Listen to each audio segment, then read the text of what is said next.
Hey guys, today I'm going to tell you how to fix navbar is not showing in lock screen.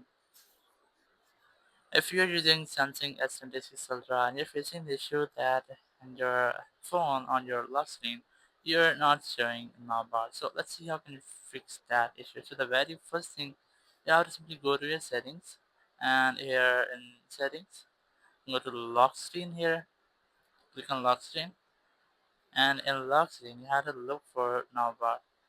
Now here you must see you have to check if your navbar is enabled for all these apps. You have to make sure that for a specific app, if you are getting issue with the specific app, you have to enable this toggle for that specific app, and you have to also make sure that you have enabled these toggles. So once you have done, now your navbar will be show up. So if you are still facing the same issue, maybe you are using clock app, you have set it up a timer in your clock app, but you're facing the issue it's not showing in your lock screen or in your navbar. So let's see how can you fix that. You have to simply go to settings, make sure that this toggle is enabled for clock, go back, look for clock here, keep a long press on it, click on this I button or info icon.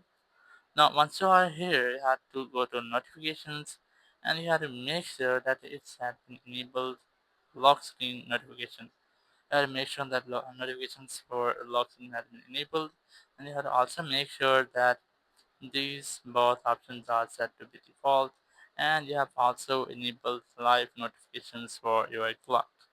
Now, once you have done all of these, you have to go to your clock, you have to set a timer.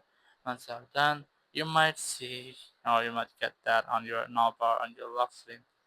So in this way, you can easily fix if your navbar is not showing on your lock screen. Thank you very much for watching the video. Until next video, bye bye.